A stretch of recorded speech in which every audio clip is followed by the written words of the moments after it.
प्रभु राम देव भगवान अल्लाह खुदा ईश आदि नाम एक ही शक्ति के हैं। वो कैसा है, कहाँ है, कैसे मिलता है, किसने देखा है? ये प्रश्नवाचक चिन्ह पूर्ण रूप से हटाने के लिए अवश्य सुनिए जगत गुरु तत्वदर्शी संत रामपाल जी महाराज के अमृत वचन, सर्व पवित्र धर्मों के पवित्र शास्त्रों के आधार पर।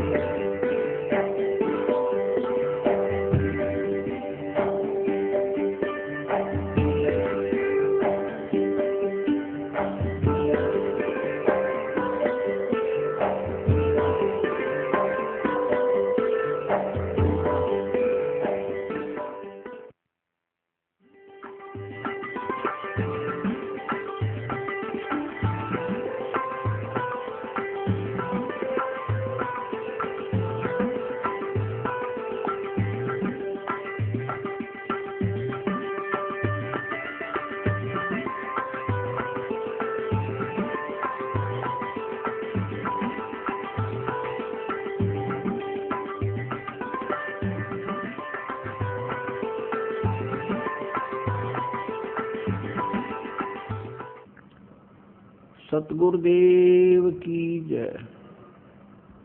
बंदी छोड़ कबीर परमेश्वर जी की जय।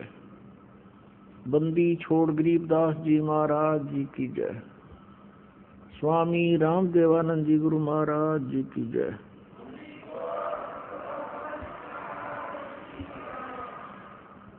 सर्व संतों की जय, सर्व भक्तों की जय, धर्मी पुरुषों की जय, श्री काशी धाम की जय, श्री छुडानी धाम की जय, श्री करौथा धाम की जय, श्री बरवाला धाम की जय। सत साहिब गरीब नमो नमो सतपुरुष को नमस्कार गुरु की नहीं। सुर नर मुनि जन साधुआं संतों सर्वसदी नहीं। सतगुरु साहेब संत सब दंडो तुम प्रणाम। आगे पीछे मध्य हुए तिनको जान कुर्बान। नराकार निर्विषम काल जाल वैवंजनम। निर्लेपम निज निर्गुणम अकल अनुपवेशुंधनम। सोहम सुरति समाप्तम सकल समाना निर्तलय। उज्ज्वल हीरंबर हरदमम बे परवा अथा है वार पार नहीं मध्यतम। गरीब जो सुमरे सिद्ध होई गणनायक गलताना। करो अनुग्रह सोई पारस पद परवाना। आदि गणेश मनाऊं गणनायक देवन देवा। चरण कमल लो लाऊं आजंत करूं सेवा। परम शक्ति संगीतम रिधि सिद्धि दाता सोई। अवगत गुण अतीतम सत पुरुष निर्मोही। जगदम्बा जगदीशम मंगल रूप मुरारी। तन मन अर्पो शीशम भक्ति मुक्ति भंडारी। सुर नर मुनि जन ध्यावे ब्रह्मा विष्णु महेशा। शेष सहस मुख गावे पूज्य आदि गणेशा। इंद्र कुबेर सरीखा वरुण धर्म राय धावे। समर्थ जीवन जी का मन इच्छा फल पावे। 33 कोटि अधारा जावे सहस 88। उतरे भव जल पारा कट है यम की फांसी। 33 कोटि अधारा जावे सहस 88। उतरे भव जल पारा कट है यम की फांसी। कर जोरूं विनती करूं धरूं चरण पर शीस। गुरु जी राम देवानंद जी महाराज ने दियो नाम बख्शीश। कोटि कोटि सिजदा करूं कोटि कोटि प्रणाम। चरण कमल में राखियो मैं बंदी जाम गुलाम। कुत्ता हूँ गुरुदेव का रामपाल दास का नाम। गले प्रेम की जेवड़ी, जहाँ खेचो हाँ जाऊं, तो करो तो बावड़ू, दूर दूर करो तो जाऊं, जो राखो तो ही रहूं, जो देव सो खाऊं।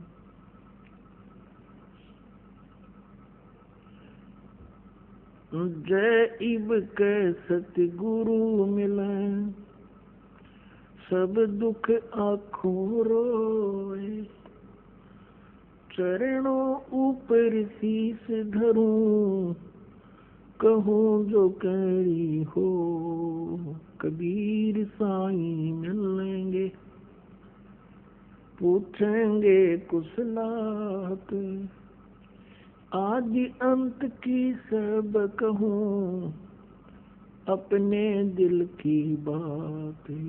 गुरु जी तुम ना भूलियो, चाहे लाख लोग मिल जाएं, हमसे तुमको बहुत है, तुम जैसे हमको नहीं।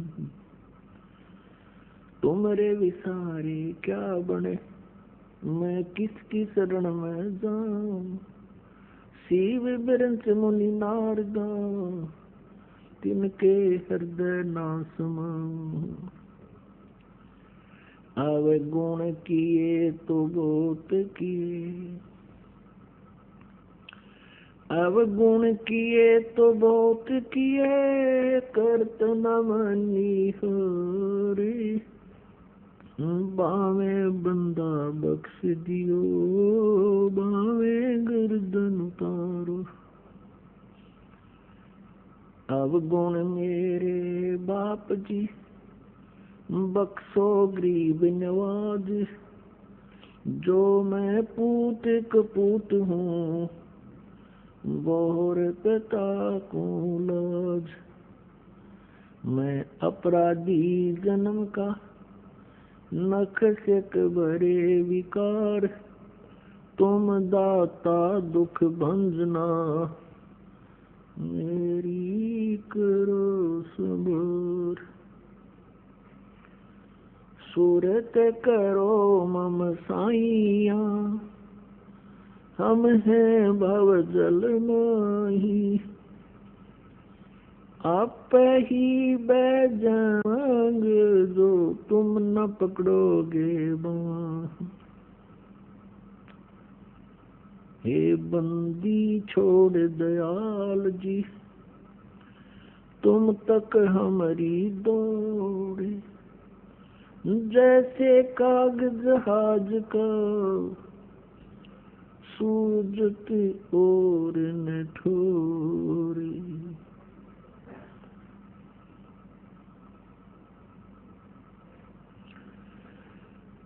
पूर्ण ब्रह्म, परम अक्षर ब्रह्म, सर्वश्रेष्ठी रचनहार कबीर देव जी, ये हम सभी आत्माओं के जनक हैं। ये हम सबके उत्पत्ति करता है।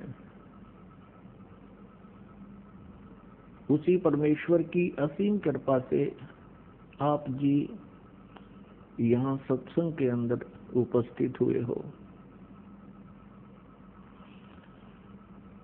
पुण्यात्माओं, परमात्मा कबीर देव जी स्वयं सतलोक से आते हैं, जहाँ हम सभी का उद्गम स्थल है, जहाँ हम सभी उत्पन्न किए गए थे, जहाँ हम रहा करते थे, वो सतलोक है। सतलोक का अर्थ है शाश्वत स्थान। शाश्वत मीन सदा रहने वाला, जिसका कभी नाश ना हो।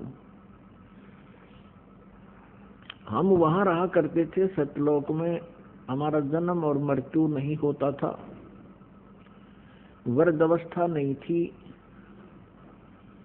वो अनाम्य लोक है।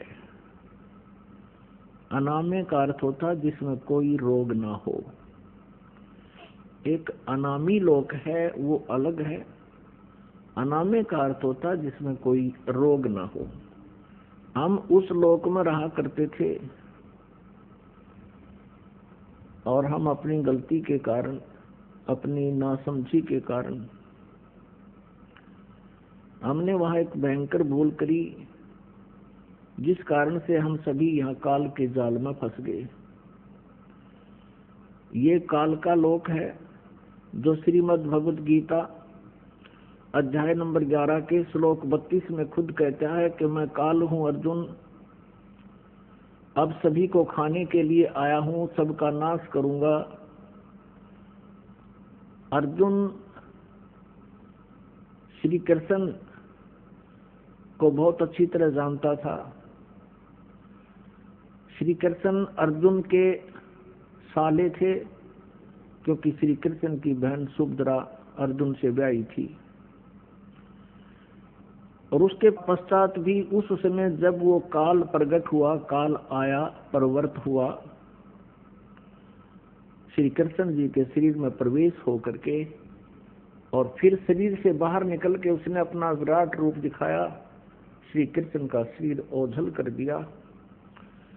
तब अर्जुन पूछता है कि हे महानुभाव, आप कौन हो? मैं आपसे अपरिचित हूं, मैं बहुत भयभीत भी हूं। इससे सिद्ध है कि वहां वो श्री कृष्ण जी नहीं थे, काल था। वो काल बोल रहा था। श्रीमद् भगवद गीता जी का ज्ञान इस काल भगवान ने दिया है श्री कृष्ण जी के शरीर में प्रवेश करके। तो वो स्वयं कहता है कि मैं काल हूं और अब प्रवृत्त हुआ हूं।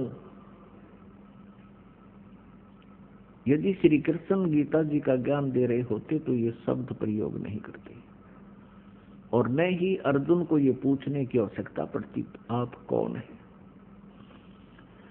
ये वो काल है जो प्रत्येक कार्य, प्रत्येक कर्म ये धोखे से करता है, प्रत्येक को मिसगाइड रखता है, किसी को भी सत्य से परिचित नहीं होने देता। और गीता जी अध्याय नंबर 4 के श्लोक 5 और 9 में ये खुद कहता है, अर्जुन तेरे और मेरे बहुत जन्म हो चुके हैं, तू नहीं जानता, मैं जानता हूं। मेरे जन्म और कर्म अलौकिक हैं।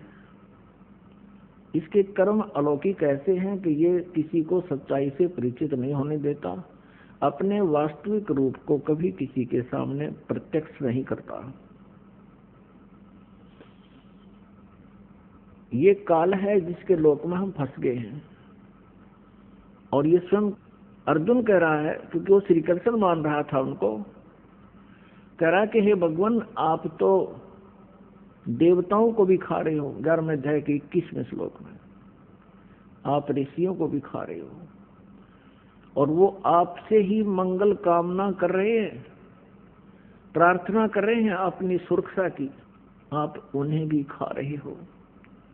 कुछ आपकी दाढ़ों में लटके हुए हैं, सब के सब आपके मुख में समा रहे हैं। तो 11वें अध्याय के 32वें श्लोक में कहता है, अर्जुन मैं काल हूं, मैं अब प्रवृत्त हुआ हूं और तू ना युद्ध करेगा तो भी मैं इनको मार डालूंगा, मैंने इनको खाना है। तो ये लोक इस काल का है और यहां जन्म और मृत्यु कंपलसरी है, क्योंकि इसको काल भगवान को एक श्राप लगा हुआ है 1 लाख मानव शरीरधारी प्राणियों का नित आहार करने का। पुण्यात्माओं, जैसे ये स्थूल शरीर तो यहाँ रह जाता है, हम तो इसके काम लगे रहते हैं। कोई जमीन में गाड़ देता है, कोई स्वाहा कर देता है, संस्कार कर देता है, जला देता है, कोई जल प्रवाह कर देता है, कोई वैसे जंगल में डाल देता है। ये स्थूल शरीर को नहीं खाता, इसके अंदर सूक्ष्म शरीर है और सूक्ष्म शरीर के अंदर पूरे जीवन में मनुष्य शरीर के अंदर जितने भी ये व्यसन करता है, आहार करता है, उसका सूक्ष्म तत्व समावेश हो जाता है सूक्ष्म शरीर में। और उस सारे 1 लाख मानव शरीरधारी प्राणियों को तपस्या के ऊपर एक बहुत बड़ी तपतशिला माने अपने आप गर्म एक तवे जैसी पत्थर की टुकड़ी है, उसके ऊपर डाल देता है,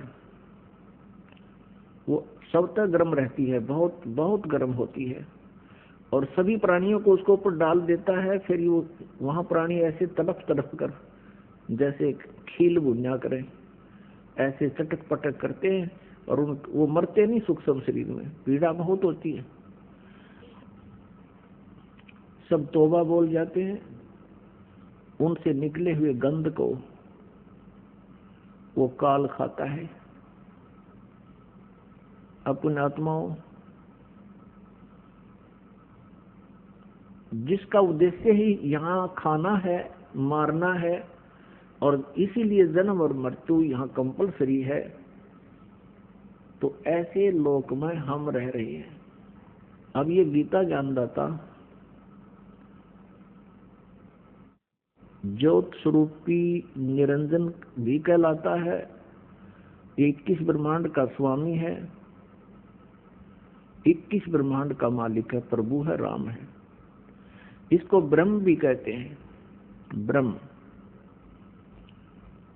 और इसी को सरपुरुष भी कहते हैं, जो गीता जी अध्याय नंबर 15 के श्लोक 16 और 17 में 3 पुरुष बताए हैं। एक सरपुरुष, सरपुरुष ये खुद है, ये ज्योत स्वरूपी निरंजन भी कहलाता है, ये काल भी कहलाता है।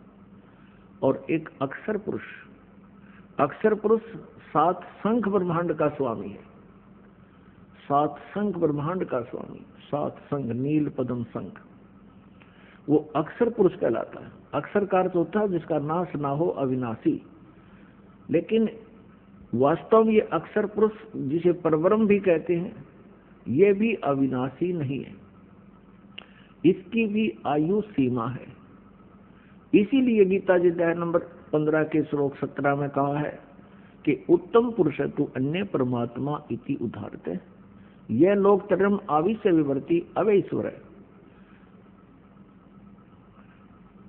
उत्तम पुरुष, जैसे गीता जी अध्याय नंबर 15 के श्लोक नंबर 16 में 2 पुरुष बताए, सरपुरुष और अक्षर पुरुष, और साथ में ये भी निर्णय दिया है कि इनके तथा इनके अंतर्गत जितने भी प्राणी हैं, ये सभी नाशवान हैं, और जीवात्मा किसी की मरती नहीं, वो अमर है। इसलिए 17वें श्लोक में 15वें अध्याय के तुरंत कहा है कि उत्तम पुरुष है तो अन्य, यानी पुरुषोत्तम, पुरुष उत्तम, उत्तम पुरुष, उत्तम माने श्रेष्ठ, पुरुष माने प्रभु, यानी अच्छा भगवान। तो इसका मतलब है ये दोनों अच्छे नहीं है, सरपुरुष भी और अक्षर पुरुष भी। इसलिए उत्तम पुरुष अन्य बताया है, और उसी को परमात्मा कहा जाता है, और वही तीनों लोकों में प्रवेश करके सबका धारण पोषण करता है, वो है वास्तव में अविनाशी परमात्मा। अब यहाँ ये भ्रमित संत, ऋषि, गुरु आपको भ्रमित कर सकते हैं। 15वें अध्याय के 18वें श्लोक में गीता जी में ये सरपुरुष गीता ज्ञानदाता कहता है कि मैं लोक वेद के आधार से पुरुषोत्तम प्रसिद्ध हूँ, क्योंकि मेरे अंतर्गत, मेरे 21 ब्रह्मांड में जितने भी प्राणी मेरे प्राधीन हैं, उनसे मैं उत्तम हूँ, उनसे श्रेष्ठ हूँ, उनसे तगड़ा हूँ। इसलिए मैं पुरुषोत्तम नाम से प्रसिद्ध हूँ। केवल लोक वेद, लोक वेद माने दंत कथा, जो वास्तविक ना हो। जैसे हम अभी तक श्री ब्रह्मा जी, श्री विष्णु जी, श्री शिव जी को अजन्मा कहा करते थे, सुना करते थे, इनके कोई माता पिता नहीं, इनको सर्वेश्वर, महेश्वर, मृत्युंजय, कालज्ञ, सर्वेश्वर कहा करते थे। ये लोक वेद था, ये दंत कथा थी। वास्तव में इनके इतिहास में लिखा है, इनकी जीवनी में लिखा है कि नासवान है और इनकी जन्म मृत्यु होती है। इनकी माता दुर्गा है और पिता ज्योत निरंजन काल, ये सरपुरुष है।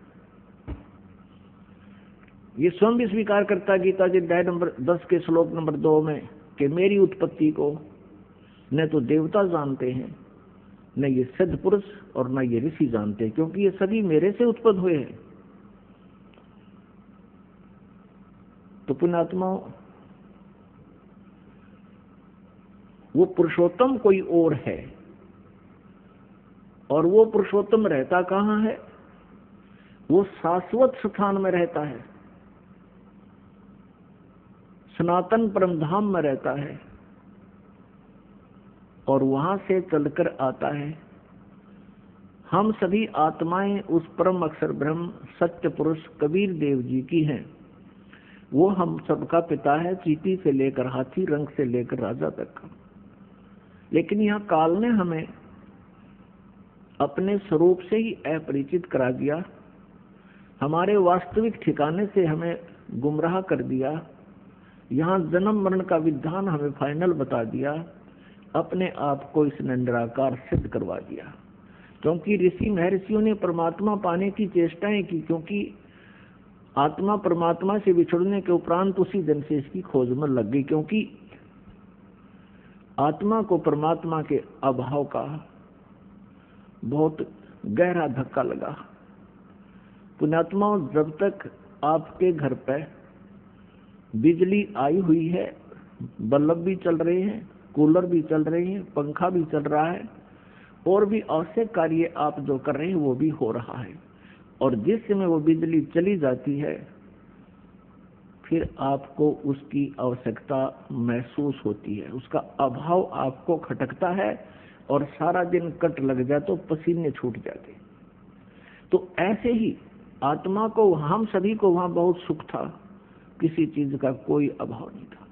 जो ही हम इस काल के साथ यहाँ इसके लोक में आए, हमारा वो लाइट चली गई, परमात्मा से मिलने वाली राहत हमें समाप्त हुई, खत्म हुई। और हमारे जितने इन्वर्टर चार्ज थे, जब तक वो चलते रहे तो हम सोचते रहे मौज हो रही है, और जब हमारे इन्वर्टर की बैटरी डिस्चार्ज हो गई, फिर हम गधे और कुत्ते सुअर बना दिए गए इस काल के द्वारा से, काल के लोग।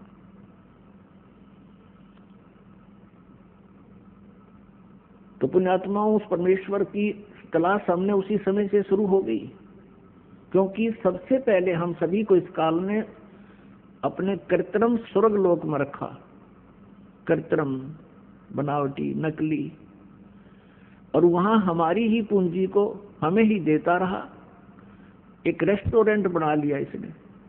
हम जो वहां राम नाम की पूंजी लेकर आए थे, उस रेस्टोरेंट में इसने हमसे छीन ली, और सुविधाएं जो देता था उसके चार्जिंग शुरू कर दिए, उसके चार्ज हमसे लेने शुरू कर दिए। जब हम कंगाल हो गए, पृथ्वी पर पटक दिए, कुत्ते और गधे सुअर बना दिए, और मनुष्य जीवन, एक मानव जीवन इसमें हमें देना पड़ रहा है, क्योंकि इसको परमात्मा ने एक श्राप लगा दिया। यदि पुण्यात्माओं इसको परमात्मा श्राप नहीं देते, परमेश्वर कबीर जी, तो यह हमें मनुष्य जीवन कभी नहीं देता, इस पृथ्वी पर पटक देता सजाएं भोगने के लिए, और ऊपर हमें कभी भी अपने मूल ठिकाने का पता नहीं लगता। ये रहम किया भगवान ने। तो वो परमात्मा, ऋषि महर्षियों ने परमात्मा के पाने का प्रयत्न किया। वेद परमेश्वर कबीर जी द्वारा दिए गए थे, 5 वेद। इस काल भगवान ने उनमें से 4 रख लिए, एक नष्ट कर दिया, 5वां वेद सूक्ष्म वेद। उस सूक्ष्म वेद के अंदर सभी जानकारी थी, हम कौन हैं, कहाँ से आए हैं, हम यहाँ कैसे फंसे हैं, और वापस सवलोक जाने का, अपने सतलोक जाने का कौन सा मार्ग है, कौन सी विधि है, कौन सी वे ऑफ वर्शिप है, पूजा की विधि है, उसमें पूरी डिटेल से लिखा हुआ है। जैसे गीता जी अध्याय नंबर 4 के श्लोक नंबर 32 में गीता ज्ञानदाता कहता है कि जो आपने ज्ञान सुना है अध्याय नंबर 4 के 25 से लेकर 31 तक, कोई कैसी साधना करता है, कोई देवताओं को पूजता है, कोई केवल योग अभ्यास ही करता है, कोई स्वाध्याय करता है, कोई अहिंसा के कठिन व्रत रखता है, मुंह पर पट्टी बांध ली, नंगे पैरों घूमना, ये सब साधनाएं कर रहे हैं, लेकिन अपनी अपनी साधना को ये पापनाशक ही जानते हैं। लेकिन चौथे अध्याय के 32वें श्लोक में कहा है कि वो वास्तविक इन यज्ञों की जानकारी, यज्ञ माने धार्मिक अनुष्ठानों की जानकारी, सच्चिदानंद घन ब्रह्म की वाणी में, ब्रह्मणे मुखे, ब्रह्मणे मुखे माने सच्चिदानंद घन ब्रह्म यानी परम अक्षर ब्रह्म की वाणी में विस्तार से कहा गया है। उनके जानने से तू सर्वथा कर्म बंधन से मुक्त हो जाएगा। तो वो ज्ञान इस काल ने छुपा दिया और मूर्ख बनाने के लिए कह दिया कि तू किसी संतों से पूछ ले, मैं नहीं जानता। और जब परमात्मा आते हैं संत रूप में, वो मिसगाइड करता है सबको कि ये झूठा है, कपटी है, ये वेदों को नहीं जानता है, तो हम परमात्मा को पहचान नहीं पाते हैं, जिस कारण से हम काल के जाल में फंसे रहे। तो यहाँ उन ऋषि महर्षियों ने इस काल के द्वारा भ्रमित किए हुए ज्ञान के आधार से, लोक वेद से और तथा इन चारों वेदों के आधार से, जिसमें इनकम्प्लीट स्पिरिचुअल नॉलेज है, जिनके अंदर अधूरा आध्यात्मिक ज्ञान है, उस ज्ञान को ही हम संपूर्ण मानकर उसी के आधार से हम साधनाएं करते रहे। ऋषियों ने ओम नाम को सुप्रीम नाम मान लिया, मंत्र अंतिम, और ब्रह्म का जाप बताते रहे। और ओम नाम की साधना से क्या होता है? ब्रह्मलोक प्राप्ति होती है। गीता जी अध्याय नंबर 8 के श्लोक नंबर 16 में कहा कि ब्रह्मलोक पर्यंत भी सभी लोग पुनरावर्ती में है। पुनरावर्ती का अर्थ है वहां गए हुए प्राणी भी पुनर्जन्म मृत्यु में आते हैं। वो शाश्वत स्थान नहीं है, वो सनातन परम धाम नहीं है, वो भी विनाश में आता है।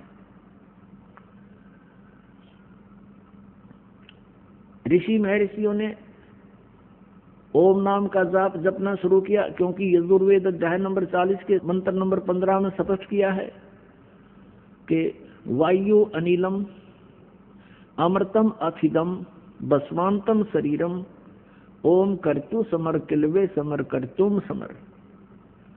अब इन ऋषि महर्षियों ने यहाँ से ओम नाम तो सिलेक्ट कर लिया कि परमात्मा का केवल एक ओम मंत्र है। उसका काम करते करते विशेष कसक के साथ मनुष्य जीवन का प्रथम कर्तव्य जान कर ओम नाम का जाप कीजिए और अपना मूल कर्तव्य जानकर कीजिए, कसक के साथ कीजिए। जिससे क्या होगा कि जब शरीर छूट कर जाएगा, जब तेरा अंत होगा, भस्मांतम शरीरम, शरीर भस्म होगा, तेरे शरीर का अंत होगा, देहांत होगा, उस समय तू उससे उस अमरता को प्राप्त करेगा जो ओम नाम के जाप से तुझे प्राप्त हो सकता है। वो कितना हो सकता है, उसकी भक्ति और साधना पर डिपेंड करता है। तो उसके आधार से वो हो सकता है एक कल्प युग तक भी रह सकता है, हो सकता है एक महाकल्प तक भी रह सकता है। महाकल्प होता है ब्रह्मा जी की एक आयु। ब्रह्मा जी की मृत्यु को महाकल्प कहते हैं। और 1000 जो उसका दिन है, 1000 की रात्रि, इसको कल्प बोलते हैं। 1000 चतुर्युग की जो, और इतने ही का दिन, इतनी ही रात्रि, तो इसको एक कल्प बोलते हैं। और ब्रह्मा जी की आयु को एक महाकल्प कहते हैं। तो वहां जितने जिसने साधना की है, ओम नाम के जाप का जितने अधिक मंत्र किए हैं, कोई कम किए हैं, तो उसी आधार से कोई कितने वर्ष तक, कोई कितने वर्ष तक रह करके फिर पुनर्जन्म में अवश्य आते हैं। तो ऋषि महर्षियों ने यजुर्वेद के 40वें अध्याय के मंत्र 15 में ये तो ले लिया कि ओम नाम है, लेकिन क्या उनकी आंखें बंद हो गई थी? 40वें अध्याय में भी ही यजुर्वेद अध्याय नंबर 40 के ही मंत्र नंबर 10 और 13 में एक स्पेशल इंस्ट्रक्शन दी है वेद ज्ञानदाता ने कि कोई तो परमात्मा को संभव माने जन्म उत्पन्न होने वाला कहता है, जैसे श्री राम, श्री कृष्ण और श्री परशुराम आदि के रूप में। और कोई असंभवात, यानी कोई कहता वो जन्म नहीं लेता, कोई संभवात कहता है, कोई असंभवात कहता है। लेकिन इसकी विशेष जानकारी, वास्तविक जानकारी तो धीराणाम माने तत्वदर्शी संत, जिनका ज्ञान टिकाऊ है, धीर पुरुष, वही बता सकते हैं, उनसे सुनो। तो इससे सिद्ध है कि वेद ज्ञान भी इनकम्प्लीट है, लेकिन गलत नहीं है। ये सिलेबस है जैसे 10वीं कक्षा तक का सिलेबस है। आगे की पढ़ाई पढ़नी है तो वो लेक्चरर अलग होते हैं, उनका सिलेबस भी अलग भिन्न होता है। तो इस प्रकार वो तत्वदर्शी संत की खोज के लिए वेदों में भी कहा है। और यही वेद, चारों वेदों का सारांश है श्रीमद् भगवत गीता। अध्याय नंबर 4 के श्लोक नंबर 34 में कहा है कि जिस तत्व ज्ञान के विषय में मैं अपरिचित हूँ, गीता ज्ञानदाता कहते हैं, जिसके विषय में चौथे अध्याय के 32वें श्लोक में बताया है कि वो सच्चिदानंद घन ब्रह्म की वाणी में ब्रह्मणे मुखे, जो परमेश्वर की वाणी है, उनके मुखारविंद से उच्चरित वाणी है, वो उसमें जो ज्ञान है कबीर वाणी में, वो तत्व ज्ञान है। उस ज्ञान को तू चौथे अध्याय के 34वें श्लोक में कहा है तत्वदर्शी संतों के पास जाकर समझ, उनको दंडवत प्रणाम करने से, कपट छोड़कर सरलता पूर्वक प्रसन्न करने से वह तत्वदर्शी संत तुझे परमात्म तत्व का ज्ञान कराएंगे। वो परमात्म तत्व गीता ज्ञानदाता से अन्य है, जिससे वो स्वयं अपरिचित है। तो पुण्यात्मा, उस परमात्मा की भक्ति प्राप्त नहीं हुई इन ऋषि महर्षियों को, और ये वेद ज्ञान को समझ नहीं सके, और जिस कारण से ये जन्म और मृत्यु के दीर्घ रोग में उलझे रहे, फंसे रहे, इससे ग्रस्त रहे, और अन्य को भी इन्होंने इसी फांसी में फंसा दिया। इन्होंने साधनाएं की ओम नाम के जाप से, और हठ योग किया, एक आकाशवाणी की थी काल ने, ब्रह्म ने अपने पुत्र ब्रह्मा के लिए। जब ब्रह्मा जी कमल के फूल पर विराजमान थे, ये सचेत कर दिए, बेहोश कर रखे थे पहले इस काल ने। जब ये सचेत हुए, होश में आए, ये कहते हैं कि मुझे नहीं पता मैं कहाँ से जन्म हुआ, मेरा कौन जनक है, मेरा क्या उद्देश्य है, कमल के फूल पर मैं कहाँ से आ टिका। तब आकाशवाणी हुई कि तप करो, तप करो। इस काल भगवान ने आकाशवाणी कर दी, इनको मूर्ख बनाने के लिए, अपने जाल में फंसाए रखने के लिए। वेदों से न्यारा ज्ञान अपनी तरफ से अपना मत प्रोड्यूस कर दिया इनके अंदर। ब्रह्मा जी ने 1000 वर्ष तक तप किया। जब इसकी बैटरी चार्ज होगी, इसमें सिद्धियां आ गई, तो रिमोट इस काल के पास है इनका। तब कहा कि अब तुम सृष्टि करो। अब ब्रह्मा जी से ज्ञान प्राप्त है सभी को, विष्णु जी को, शिव जी को, और सभी ऋषि और महर्षियों को। और ब्रह्मा जी से प्राप्त ज्ञान के आधार से ब्रह्मा जी ने इनको मिसगाइड कर दिया, क्योंकि वो स्वयं भी भ्रमित था। इन्होंने कहा कि परमात्मा की आकाशवाणी हुई थी, मैंने 1000 वर्ष तक तप किया, मेरे अंदर बहुत पावर आ गई, शक्ति आ गई, वचन से भी उत्पत्तियां होने लगी, और भी बहुत सी क्रियाएं अपने आप होने लगी। और ओम नाम का जाप वेदों में फाइनल मंत्र है। इस ज्ञान के आधार से ऋषि महर्षि साधकों ने हजारों वर्षों तक साधनाएं की, हठ योग किए, क्योंकि सतयुग में लाखों वर्ष की आयु होती है। उनको परमात्मा प्राप्ति नहीं हुई। अन्य सिद्धियां आ गई, उन सिद्धियों को प्राप्त करके ये स्वयं ही प्रभु पाक गए। जैसे दुर्वासा जी के पास सिद्धि थी, उसके वचन में इतनी शक्ति होगी, किसी का ये कह दे तेरा विनाश होगा, उसका विनाश हो जाता। अब जैसे अगस्त ऋषि को उपलब्धि होगी, उसने 7 सागरों को एक ही घूंट में समुद्रों को पी लिया। आकाश में उड़ जाने की सिद्धियां होगी, एकदम अंतर ध्यान हो जाने की सिद्धियां होगी। इस प्रकार से ये अन्य व्यक्तियों से कुछ अटपटे से हो गए, जिस कारण से इनको हमने मैं ऋषि मान लिया। लेकिन ये काल के द्वारा भ्रमित और अपना जीवन नष्ट करते रहे।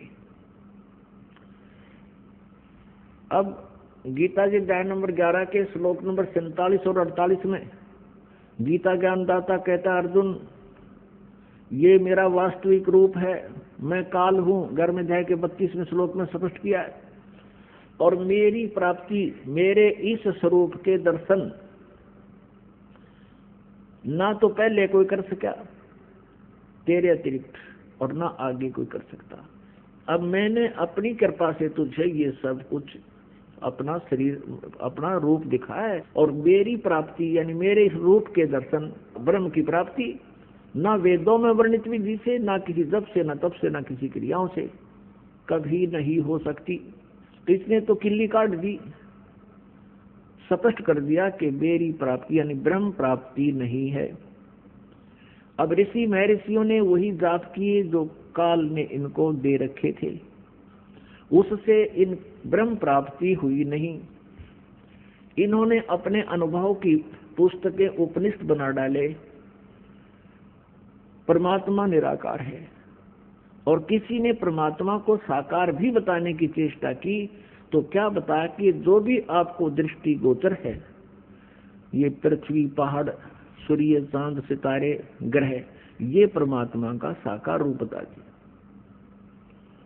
और आज तक यही अज्ञान आधार सबके अंदर भरा पड़ा था।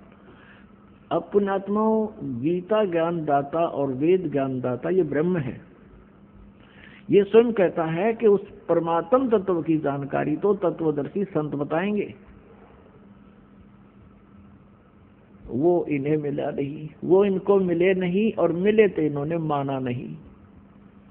क्योंकि परमेश्वर कबीर देव जी ये हमारे सबके मालिक हैं, और यही यहाँ हमें इस यथार्थ ज्ञान को, सूक्ष्म वेद को जो काल ने नष्ट कर दिया, समाप्त कर दिया, उसको पुनः देने के लिए, बताने के लिए आते हैं। तुम कौन हो, कहाँ से आए हो, तुम यहाँ किस लिए जीवित हो, एक पल में ना जाने किसकी मृत्यु हो जावे, और तुम्हें मूर्ख बना रखा है। ये तुम्हारी कार है, ये तुम्हारी कोठी है, ये तुम्हारी संपत्ति है, और ऐसा नहीं करोगे तो डरा के रखता ये मन सबको, इस आत्मा को भयभीत रखता है, तेरा विनाश हो जाएगा, तू ऐसा नहीं करेगा तो ऐसा हो जाएगा, सत्संग में जाएगा तो पीछे से हानि हो जाएगी।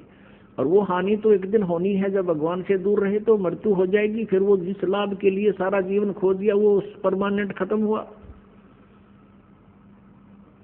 तो इन बातों को हमने गहराई से सोचना पड़ेगा।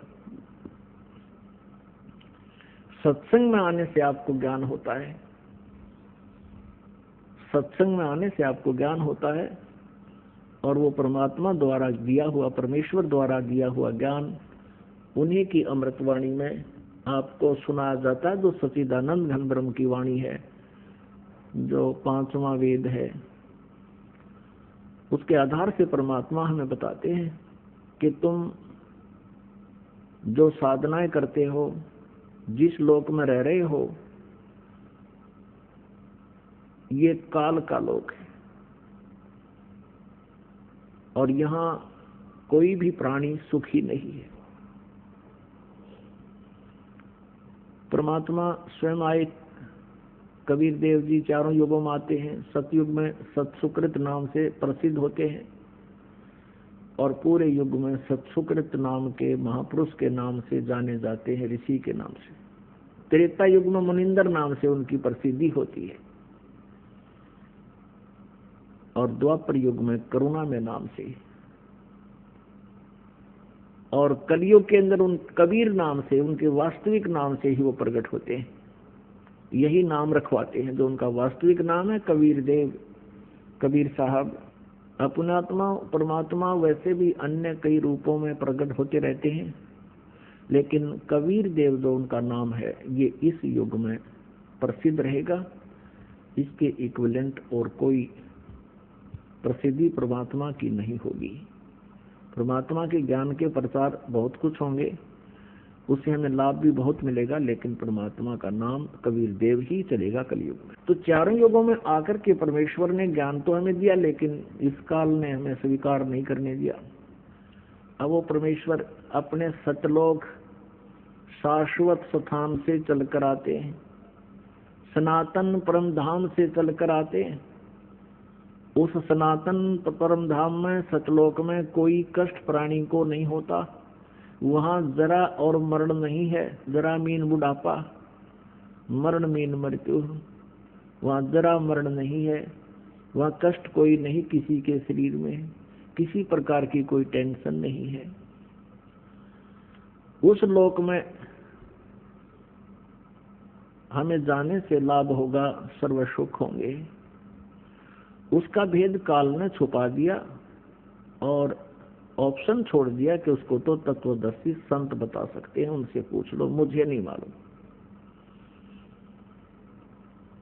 अब परमात्मा सतलोक से चलकर गति करके आते हैं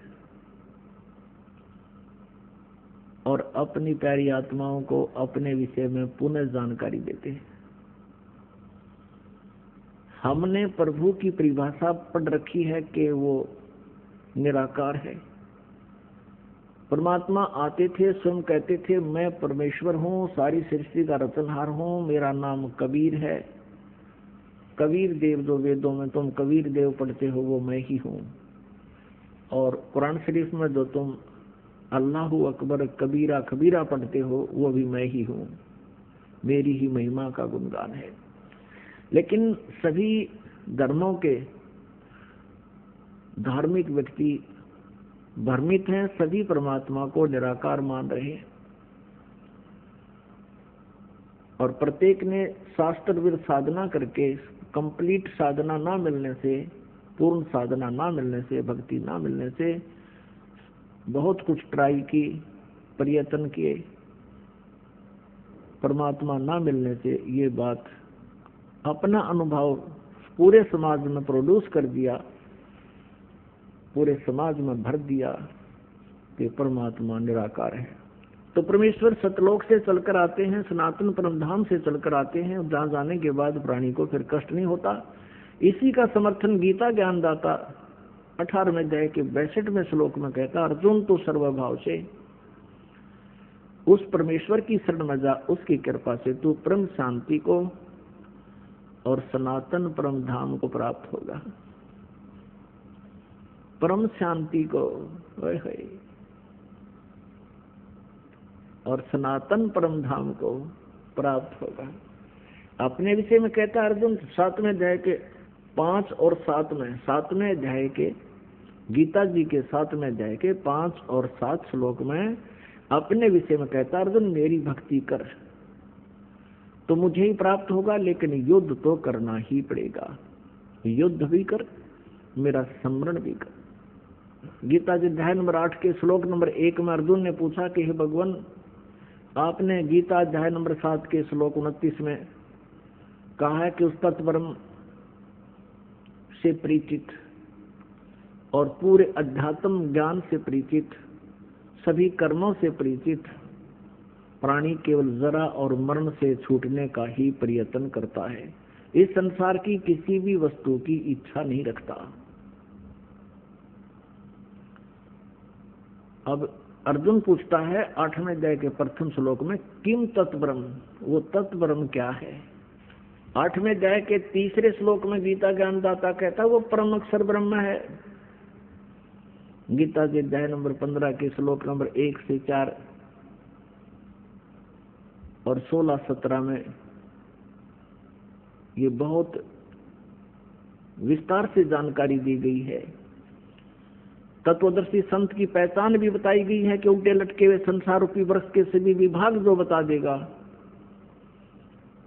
जैसे अक्षर पुरुष एक पेड़ है, निरंजन वा की डार, निरंजन कहते हैं सर्व पुरुष को। दूसरे शब्दों में हम कहें कि अक्षर पुरुष एक पेड़ है, सरपुरुष वा की डार और तीनों देवा शाखा हैं ये पात रूप संसार। पेड़ हम कहते हैं जो जमीन से बाहर दिखाई देता है, पृथ्वी से बाहर दिखाई देता है, उसको पेड़ बोलते हैं, वृक्ष बोलते हैं। और जमीन में जो गुप्त है, प्रोक्ष है, वो जड़ है, वो मूल है, वो परम अक्षर ब्रह्म है जो प्रोक्ष है।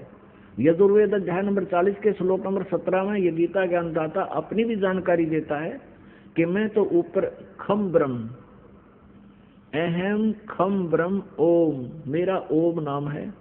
और खम माने ऊपर स्वर्ग में, यानी अंतरिक्ष में, स्वर्ग में, महास्वर्ग में, यानी ब्रह्मलोक में मैं रहता हूं। और वो परमात्मा, पूर्ण परमात्मा तो गुप्त है, प्रोक्ष है। तो यहाँ गीता के अध्याय नंबर 15 के श्लोक नंबर 1 में लिखा कि ऊपर को जड़ वाला, नीचे को तीनों गुण रूपी शाखा वाला, ये उल्टा लटका हुआ संसार रूपी वृक्ष है। और जो संत इसके सभी विभाग बता देगा, पत्तों सहित, जड़ से लेकर पत्तों तक। तना कौन भगवान है फॉर एग्जाम्पल है, और जड़ कौन भगवान है संसार रूपी वृक्ष की। जड़ मीन जिससे सभी क्रियाएं हों, जिससे सबकी उत्पत्ति हुई हो, जो सबका जनक है और सबका धारण पोषण करने वाला, सबका पिता है, वो जड़ रूपी परमात्मा है। वो परम अक्षर ब्रह्म है। और तना जो है ये अक्षर ब्रह्म है, और उससे निकली हुई मोटी डार समझो ये सर्व ब्रह्म है। और उस सर्व ब्रह्म का यानी उस डार का 3 शाखाएं हैं, ये रजगुण ब्रह्मा, सतगुण विष्णु, तमगुण शिव जी रूपी शाखाएं, और हम पात रूप संसार। तो परमात्मा ने आकर बताई थी सच्चिदानंद घन ब्रह्म की वाणी में, उस तत्व ज्ञान में बताया कि अक्षर पुरुष एक पेड़ है, निरंजन वा की डार, और तीनों देवा शाखा है, ये पात रूप संसार। गीता ज्ञान दाता कहता है कि जब तुझे तत्वदर्शी संत प्राप्त हो जा, उसके पश्चात 15वें अध्याय के 4थे श्लोक में कहा कि उसके पश्चात परमेश्वर के उस परम पद की खोज करनी चाहिए, जहां जाने के बाद साधक फिर कभी लौटकर संसार में नहीं आते। अर्थात वो पूर्ण मोक्ष प्राप्त कर जाते हैं, उनके सब संकट मिट जाते हैं। और फिर कहता है कि जिस परमेश्वर ने अपने से अन्य परमेश्वर के बारे में कह रहा है कि जिस परमेश्वर से संसार रूपी वृक्ष की प्रवृत्ति विस्तार को प्राप्त हुई है, अर्थात जिसने सभी ब्रह्मांडों की रचना, सभी आत्माओं की रचना की है, और उसी की भक्ति कर, नथिंग एल्स। गीता ज्ञानदाता कहता है कि उसी की भक्ति कर, मैं भी उसी की शरण में हूं और सबकी पूजाएं त्याग दे तू। 15वें अध्याय के 16 और 17 में 3 प्रभु, सर्वपुरुष, अक्षर पुरुष और परम अक्षर पुरुष। सर्वब्रह्म, अक्षर ब्रह्म, परम अक्षर ब्रह्म, इन तीनों की जानकारी विस्तार से है। पुण्यात्माओं, गीता जी अध्याय नंबर 7 के श्लोक नंबर 5 और 7 में गीता ज्ञानदाता कहता है, मेरी भक्ति कर मुझे प्राप्त होगा, लेकिन शांति कति नहीं, युद्ध भी करना होगा, युद्ध भी कर, मेरा स्मरण भी कर। और यदि गीता जी अध्याय नंबर 18 के श्लोक नंबर 62 में कहा कि तुम परम शांति चाहिए, सनातन परम धाम चाहिए, तो उस परमेश्वर की शरण में जा। किसकी में? परम अक्षर ब्रह्म की शरण में जा। अपनी साधना बताता 8वें अध्याय के 13वें श्लोक में गीता जी में कि ओम इति एकाक्षरम ब्रह्म व्यवहारं माम अनुस्मरण ये प्रयाति तदम देहम स याति परमागतिम। माम ब्रह्म, मुझ ब्रह्म का केवल एक ओम मंत्र है, नथिंग एल्स। और इसका सुमरण कर अंतिम श्वास तक, इससे ओम नाम से मिलने वाली परम गति यानी ब्रह्म लोक प्राप्ति होगी। लेकिन ब्रह्म लोक में गए हुए प्राणी भी फिर जन्म मृत्यु में आते हैं, पूर्ण मोक्ष नहीं। गीता जी अध्याय नंबर 8 के श्लोक नंबर 16 में। यहाँ अनुवादकर्ताओं ने थोड़ी सी गड़बड़ी कर रखी है। उन्होंने अनुवाद ये कर दिया कि ब्रह्मलोक पर्यंत, ये तो ठीक कर दिया कि गए हुए प्राणी भी पुनर्वर्ती में है। अनुवाद उन्होंने वहां कर गलत कर रखा है कि मुझे प्राप्त प्राणी का फिर पुनर्जन्म नहीं होता। नहीं, उसका अर्थ ये बनता है कि जो ये नहीं जानते कि ब्रह्मलोक पर्यंत भी सभी पुनरावर्ती में है, वो मुझे प्राप्त भी पुनर्जन्म को प्राप्त होते हैं। न विद्यते, विद्य का अर्थ जानना होता है, जानना भी होता है। एक अक्षर का केवल एक ही अर्थ नहीं होता। इन्होंने विद्य माने नहीं होता, ये विद्य माने होना लिख दिया। विद्य माने जानना भी होता है। तो ये नहीं जानते जो कि मेरे प्राप्त प्राणी भी का पुनर्जन्म होता है, तो वो ब्रह्मलोक तक जाते हैं, वहां जाकर भी फिर वापस पुनरावृत्ति में ही रहते हैं। इसलिए तो उसने कहा कि मेरे और तेरे बहुत जन्म हो चुके हैं। चौथे अध्याय के 5वें और 9वें श्लोक में, दूसरे अध्याय के 12वें श्लोक में गीता जी ने स्पष्ट किया है इसने। और 10वें अध्याय के दूसरे श्लोक में कि मेरी उत्पत्ति को, मेरा जन्म तो होता है, लेकिन मेरे जन्म को ये ऋषि, महर्षि, ब्रह्मा, विष्णु, महेश ये ऋषि नहीं जानते, क्योंकि ये मुझसे उत्पन्न हुए। अब पिता के जन्म को संतान नहीं बता सकती, पिता के जन्म को दादाजी बता सकते हैं। तो उस दादाजी ने, यानी हम सबके मालिक ने, कबीर देव ने, परम अक्षर ब्रह्म ने स्वयं यहाँ आकर के ये सर्व ब्रह्मांडों की रचना कैसे हुई और वो सब ज्ञान सृष्टि रचना में हमें बताया। लेकिन हमने लोकवेद बहुत सुन रखा था, परमात्मा के इस यथार्थ ज्ञान को हम स्वीकार करने में असमर्थ रहे। अब परमात्मा ने हमें समर्थ कर दिया, हमें शिक्षित कर दिया, हम काल के द्वारा भ्रमित ऋषि गुरुओं पर आधारित नहीं रहे, हम स्वयं अपने सदग्रंथों को पढ़ और पढ़ा रहे हैं और भगवान को पहचान रहे हैं। परमात्मा का पहचानना कठिन है, परमात्मा का पाना मोक्ष करना बहुत आसान है। अब यहाँ गीता अध्याय नंबर 17 के श्लोक नंबर 23 में कहा कि ओम तत्सत इति निर्देश ब्रह्मणे त्रिविधय समर्थ। ब्रह्मणे माने सच्चिदानंद घन ब्रह्म का, के स्मरण का, उसके पाने का 3 मंत्र का जाप है। ओम तत्सत, ओम तो सरपुरुष का, ब्रह्म का, और तत् और सत ये सांकेतिक है, ये अक्षर पुरुष का, और सत भी सांकेतिक है, ये परम अक्षर पुरुष का, परम अक्षर ब्रह्म का। इन तीनों मंत्रों के जाप से परमात्मा प्राप्ति होगी, परम अक्षर ब्रह्म की प्राप्ति होगी। केवल ओम नाम का जाप करने से ब्रह्मलोक प्राप्ति होगा। जैसे कोई जड़ी है, कोई भी एक जड़ी है, जैसे हरड़ है या सौंठ है या कोई अन्य जड़ी है, उसको अकेली को खाने से उसका कुछ अन्य लाभ होता है, और उसको 2-3 जड़ियों में मिला दिया जाए, उसका कुछ और ही प्रारूप बदल जाता है, गुण में वृद्धि हो जाती है, अलग से क्रिया करता है। तो ऐसे ये अकेला ओम का नाम जब जाप किया जाता है तो वो ब्रह्म लोक तक प्राप्ति होती है, ब्रह्म तक की परम गति को प्राप्त होता है। और जिसको गीता जी अध्याय नंबर 7 के श्लोक नंबर 18 में गीता ज्ञानदाता कहता है कि ये ऋषि जन, ऋषि महर्षि जो ज्ञानी आत्मा है वो हैं तो उदार, जो चौथे नंबर के हैं, एक आरत, एक अर्थार्थी, तीसरा जिज्ञासु और चौथा ज्ञानी। ये ज्ञानी हैं तो उदार आत्मा, लेकिन ये मेरे वाली अनुतमाम मैंने कति श्रेष्ठ गति में ही ये आस्थित रहे, आश्रित रहे। लेकिन ये आत्मा बहुत अच्छी है, भगवान के लिए समर्पित है, लेकिन मेरे वाली गति में ही ये आश्रित रहे, मेरे वाली घटिया। इन्होंने अनुतमाम का अर्थ अति श्रेष्ठ लिख दिया है। तरह गजब भैया, अरे बैड का अर्थ अंग्रेजी में कोई गुड लिखा है, उसके साथ मूर्ख नहीं। लेकिन ये समझ नहीं सके कि भगवान अपनी साधना को अनुतम नहीं कह सकता, लेकिन भगवान ये झूठ भी नहीं बोल सकता। उस परमेश्वर से डरता हुआ इन्हें सच्चाई भी बतानी पड़ी। तो प्रसंग चल रहा है कि ओम तत्सत इति निर्देश है ब्रह्मणे त्रिविध समर्थ है। उस सच्चिदानंद घन ब्रह्म का, परम अक्षर ब्रह्म के पाने का ये 3 मंत्र का जाप है। ये 3 मंत्र की मजदूरी है, साधना है। इस क्रियाओं के करने से परमात्मा मिलेगा। यानी जैसे औषधियां बनाई गई है कई जड़ी मिला करके, उसको खाने से रोग नाश होगा, ये समझना। इस मंत्र के जाप करने से विधि व दास से प्राप्त करके, अन्य वैसे नहीं अपनी मर्जी से या किसी सिरफड़े से लेकर के इसका कोई लाभ नहीं होगा। अधिकारी बिना कोई भी कार्य सफल नहीं होता। तो इस दास से लेकर के तुम इसका जाप करोगे तो आपका जन्म और मरण का ये रोग कटेगा और परमात्मा मिल जाएगा, स्वस्थ हो जाओगे। अपना आत्मा 8वें अध्याय के 5 और 7 में तो ये खुद कहता है, मेरा भजन कर, मेरा जाप कर, मेरा समन कर।